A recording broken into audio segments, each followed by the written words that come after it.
Iyong dating inaasar mo at nilalay mo noong high school ay hindi mo aakalang Diyosa na ngayon. Hello, welcome to my channel. Gustong-gusto ko si Faith. Asarin nga lang, lahat ng galaw niya nakikita ko na para bang kulang ang araw ko kapag hindi ko siya nakikita.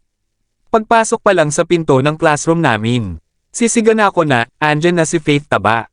Tapos sisimangutan ako ni Faith na para bang sira na agad ungod dahil nagsimula na naman ako at asahan niya na sa buong klase ay patuloy ko siyang aasarin.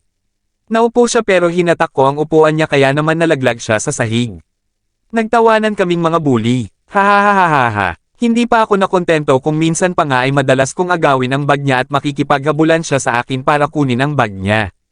Akin na yan, agaw niya sa bag niya na hawak ko. Pero ako inihulog ko pa iyon sa koridor. Wala akong pake kahit nasa 4th floor pa kami.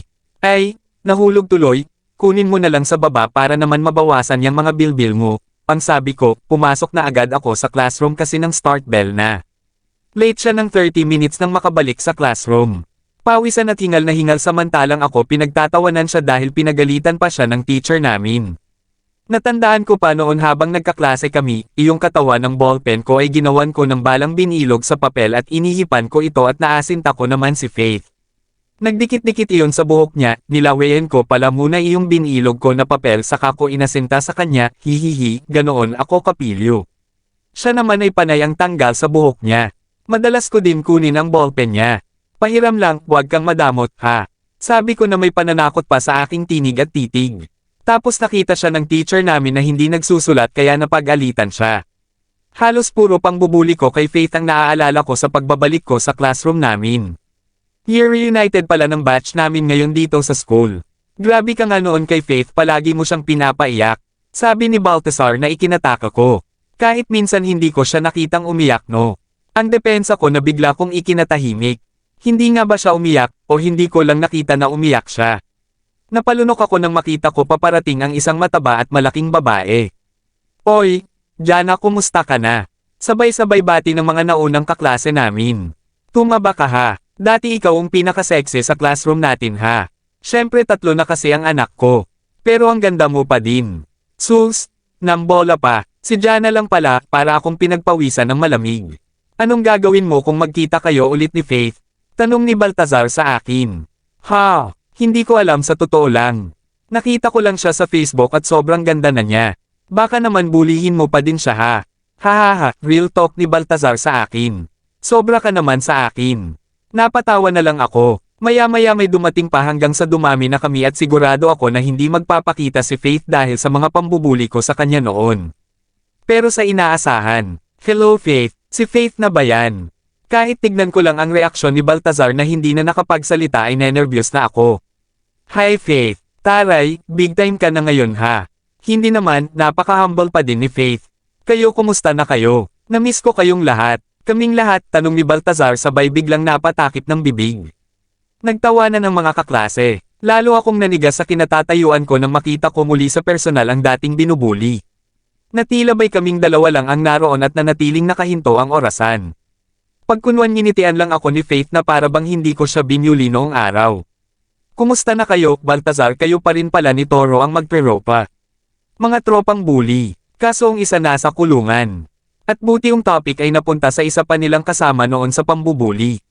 Bakit nga pala nakulong yon? Napatay yung kakilala ni Faith. Hindi ba Faith? Naku, nakalimutan ko na din yun eh. Ang sagot lang ni Faith. Pero ako hindi ko makakalimutan yon. Naalala kong binugbog ko din pala yung lalaking nagkagusto kay Faith. Kasama ng mga kaibigan ko, sina Baltasar at Chongo. Sa likod ng school, biglang bumulagta ang lalaki. Teka, ano bang kasalanan ko sa inyo? Baboy ka kasi, kaya bagay kayo ni Faith taba. Ang sabi ko, masyadong mainit si Chongo noon kaya kumuha ng bato at dali-daling pinukpok sa ulo ng lalaki na kaagad ikinawalang malay. Patay na daw ang estudyante na iyon. Nagkalasan kami at itinuro namin na si Chongo ang may gawa. Palibhasa hindi pa uso ang CCTV noon kaya pinaniwalaan ang mga sinabi namin. Nabigla din si Chongo noon at hindi na nakapagsalita pa. At iyon na ang huling pagkakataon na hindi na ako muling nang bully. Ang totoo niyan ay niligawan ko pa nga noon din si Faith. Nang tangkain kong kunin ang bag niya ay mahigpit na niyang niyakap ang bag niya at sabay takbo palayo sa akin. Nang tabihan ko siya sa upuan ay panay ang iwas niya sa akin. Lumipat siya ng ibang upuan. Hindi ko na rin maisigaw ang pangalan niya sa tuwing darating siya dahil lagi na siyang nakasuot ng earphone at nakikinig sa mini Walkman niya. Madalas din ay hindi na siya umuupo sa likuran ko. Doon na siya sa pinakaunahan malapit sa pinto. Palagi na siyang nakatalikod sa akin at mag-iiba ng daan kahit magkakasalubong sana kami. Nang may grupong project kami, nagpalipat ako sa grupo nila. Pero kinabukasan ay nakipagpalitan naman siya sa ibang grupo. Tundo iwas siya sa akin kahit sa PE class. Parehas kaming biyang apelyido kaya nagkaroon ako ng pagkakataon na makapareha siya sa pagsasayaw. Hindi siya tumingin sa akin kahit minsan. Naririnig ko siyang tumatawa sa iba pero pagdating sa akin kahit ngumiti hindi niya ako binigyan. Ang blooming niya sa Grand Ball.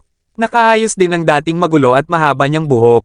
Ang bilin sa aming mga lalaki lahat ng babae naming kaklase ay dapat may sayaw namin sa gabing ito pero ako si Faith lang ang isinayaw ko at hinayaan ko lang siyang isayaw ng mga lalaki. Kalahating taon ko siyang binuli halos first day ng klase tapos hanggang sa mag-graduation ay parang parusa na hindi ko na makausap si Faith. Palagi ko na lang siya tinatanaw sa malayo. Faith, sinundan ko siya kahit sa comfort room wala na kasi akong maisip na paraan. Hinubad ko mismo sa harapan niya ang suot ko na toga na ikinagulat niya kaya sinampal niya ako. Umiyak na ako at hinubad ko pa din ang toga ko at binigay ko sa kanya. Alam kong hindi mo ako mapapatawad sa mga nagawa ko sa iyo lalo na sa boyfriend mo. Tanggapin mo sana yung toga dress ko, siya dapat ang makagraduate hindi ako. Dapat nasa kulungan na lang ako. Sabi ko sa kanya at simula noon hindi na ako nanggulo pa. Pero mapaglaro ang tadhana. Makalipas ang 5 taon isang company lang ang pinapasukan naming trabaho. Chubby pa din si Faith pero marunong naman amit at mag-makeup. Ako naman mas tumangkad pa at dahil medyo kumikita na at nakaka-afford na rin ng pampopogi. Subalit nag-uusap lang talaga kami patungkol sa trabaho. May isang beses na nagkasabay kami sa MRT, lahat ng tao nagmamadali. Siksikan sa loob. Maswerte siya't nakapwesto siya sa gilid, samantalang ako ay tinukod ko ang kamay ko para walang bumangga sa kanya. Pero may siksik ng siksik sa likod ko kaya pinipigilan ko na hanggang doon lang ang pagitan namin ni Faith. Kunti na lang kasi ay magdidikit na ang mga mukha namin. Parang gusto nang bumigay ng braso ko. Pasensya ka na, Toro. Kita ko ang pag-aalala sa mga mata ni Faith. Kaya mo bang tumalikod? Ang pakiusap ko. Awkward man pero ginawa niya ang sinabi ko. Humarap siya sa kabilang dingding ng MRT at ako naman ay hindi ko sinasadyang malanghap ang gamit niyang shampoo. Nang sumunod na araw madalas na kaming magkasabay sa MRT, syempre kasama ang iba naming katrabaho, subalit palaging may tila pader sa pagitan namin kahit kay lapit lang namin sa isa't isa. Nakita ko na naman na tumatawa siya sa iba pero sa akin, kahit minsan ay hindi niya ako tinapunan ng ngiti. Pero para akong tanga na napapangiti na lang. Ewan ko ba masaya na rin ako. Lalo pa ng isang beses nagtama ang mga paningin namin sa isa't isa. Wari ang tagal at sa wakas ngumiti din siya sa akin. Sige mauna na ako, mag-ingat kayo. Sabi niya na kumakaway-kaway pa bago naglakad palayo. Oy, Toro, hindi ba kay Faith yang hawak mo? Tukoy ng isa naming katrabaho sa bitbit kong folder. Kaya nagmadali akong sundan siya. Hinihingal ako nang mahabol siya. Muntik mo na tong maiwan sa grocery kanina nang malapag mo para makapamili ka ng bibilhin mo. Nako, maraming salamat. Parang nahihiya na naman si Faith.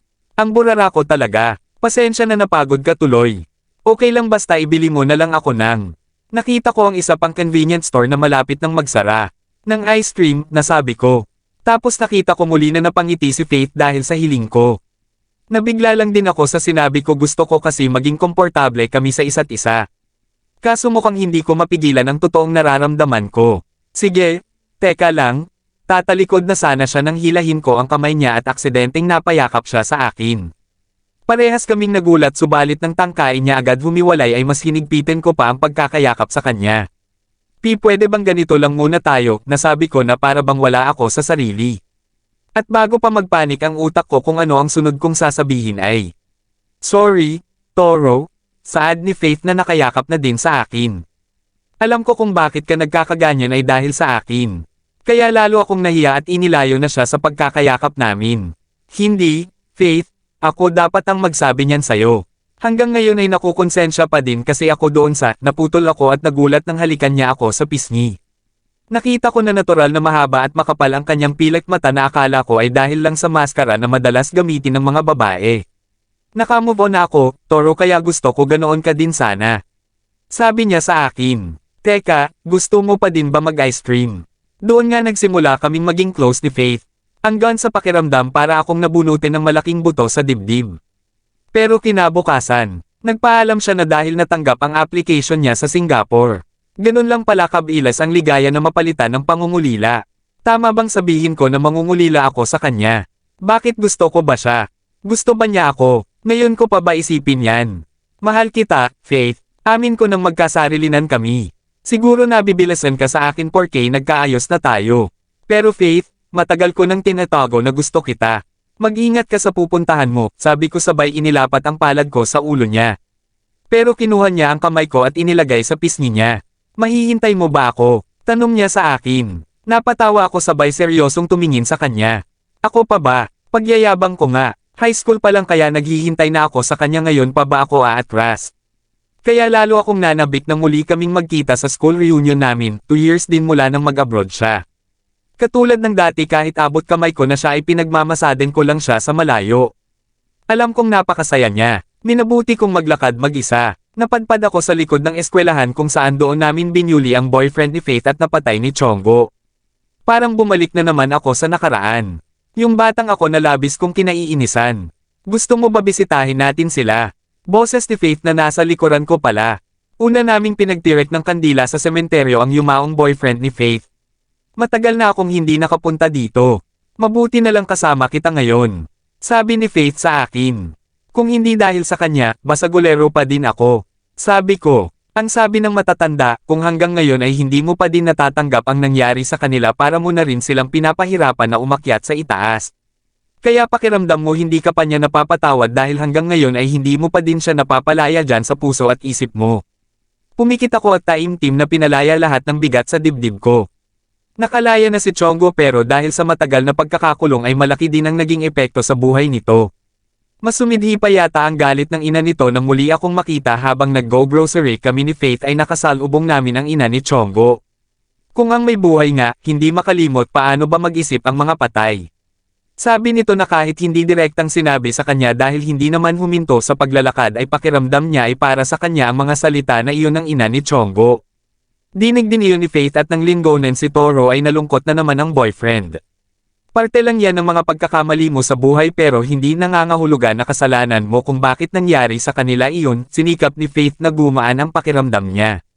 Hindi ko masasabi kung kaya ko pa mag-settle down sa'yo, Faith. Masyado akong nakulong sa nakaraan ko sana nga ako na lang ang nakulong hindi si Chonggo.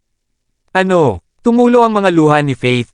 Kung ganoon hindi ko kailangan ng isang lalaking tulad mo na mas inintindi pa ang nakaraan kesa sa kasalukuyan. Para ka na rin palang patay. Iniwasan ko si Faith. Alam ko naman na masasaktan ko lang siya dahil hindi na rin naman magtatagal ang buhay ko. The end.